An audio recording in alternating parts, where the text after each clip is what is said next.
Hello. We are going to start out our journey through the tarot with the first card. It's actually card number 0, and it is the Fool. As you can see, I've got this laid out. We're going to go through a couple of books, and I thought that maybe the best way to do this would be to just go ahead and read what is the description of the Fool for the tarot deck that I have, which is the Mythic Tarot. So I'm going to go ahead and do that. The Fool starts off the procession of the major arcana, and his journey through the trumps is not unlike the archetypal journey through life which we all make. The Fool, therefore, stands for each of us as we embark on a new stage in our lives. This card right here is Dionysus, who personifies the Fool in the Mythic Tarot.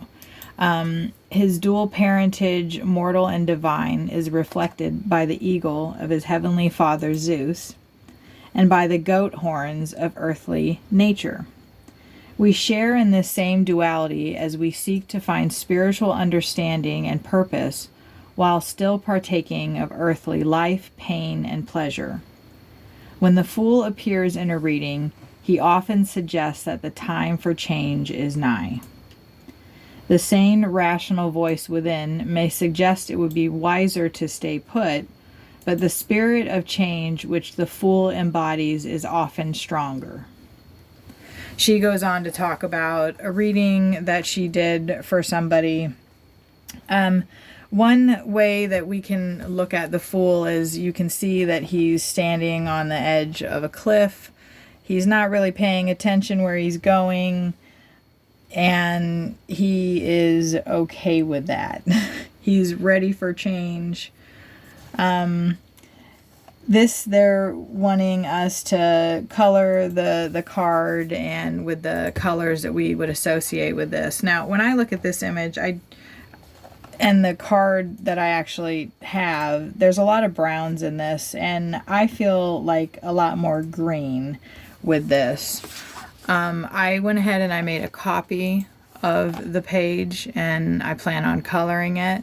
But before we do that, I wanted to show some other coloring books of the Fool that I have. We'll look in this one really quick. This is from the Rider-Waite deck. Right here we see on the back, new beginnings, purity, lightheartedness. That's if it's upright. Reversed, it could signify withholding, recklessness, and foolhardiness. Hence going off a cliff without looking where you're going. The dog is at his heels. These symbols mean different things as well. The rose symbolizes purity. I'm reading a lot about the Fool in this book, the young book that we talked about yesterday. Here is the Marcellus deck, which is another old deck as well. And another image that I wanted to show you guys of the Fool. It shows the Waite deck. And then we've also got a Swiss deck and an Aquarian deck. You can see that there's a rose here, and I haven't found it in this Joker image yet. And then there's also this one from an old French tarot deck. I like that these are all in black and white, so I'm not sure if I'm going to color those or not. Don't want to get too ambitious. This is another, the Rider-Waite that I can color as well. Another, like we had looked at, this tarot book, and Alexis Thompson's version of the Fool is this. And I thought that was super interesting.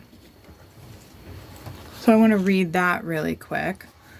So this is a barnacle gosling, but goslings are like the babies, right? So anyway, it says barnacle goslings, known for the death-defying cliff edge leaps they take soon after birth, act as a literal depiction of stepping into the unknown. The young geese, in their innocence, take the seemingly foolish action willingly and without fear. Their purity of spirit, reflected here by the rose icons in the card border, which we had seen that in the other example of the Fool. Trying to see if there's a rose. Yeah, is that a rose that he's holding in his hand, maybe?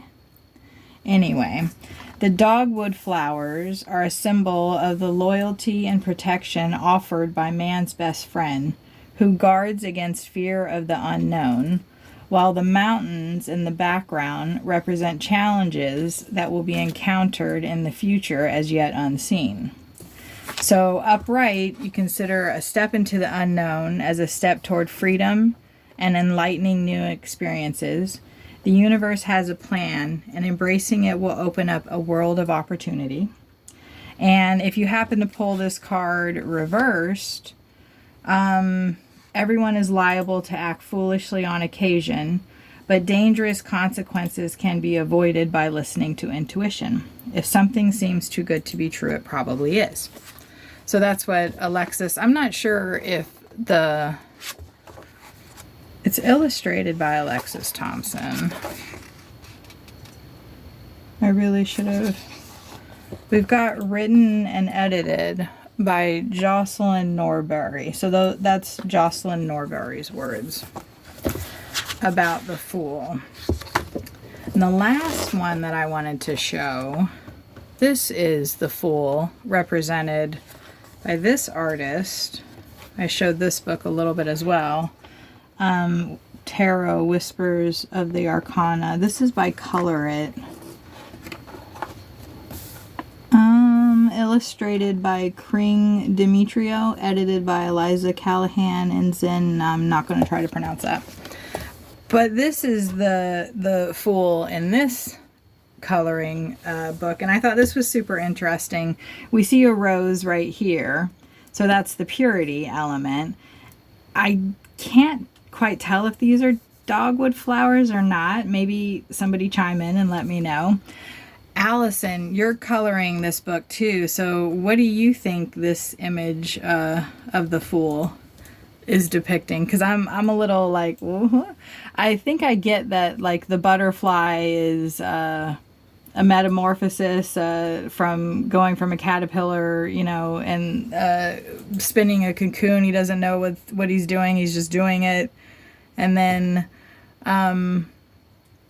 coming out of the cocoon, and you're a completely different being, and that's unknown. And there's an element of danger because these hands look a little spooky to me. Not sure what the all-seeing eye is doing in the palm there. So this image is super interesting to me. I don't like see any mountains represented or anything like that. But that's that. I think I've decided that I'm going to color this one first because it seems just kind of like fun, and I'm not going to go too crazy on it with shading and whatnot. We will work on that, I think, tomorrow or in the next video. I thought it would be good if I did like a video a day, 78 cards, so it would be 78 days. But here's the Fool that we're going to color for our new deck. We see he is on the edge of a cliff. There's some mountains in the background. He's got the knapsack, the sun, the bird flying free, and then the dog at his heels. I think I'm probably going to end up coloring these ones with fine liners, and then I'm going to laminate them. Still not sure on the color scheme. That's why I want to color these first from the Mythic Tarot and kind of get a feel for the cards before I color the real deck. Anyway, that's our little tarot lesson for today. We didn't do any coloring, I know. We're going to do that next in the next video. So hopefully this will be a good thing, and I'm not really sure what else to say. So I'll just end the video and I'll see you in the next one. Happy coloring and happy reading the tarot.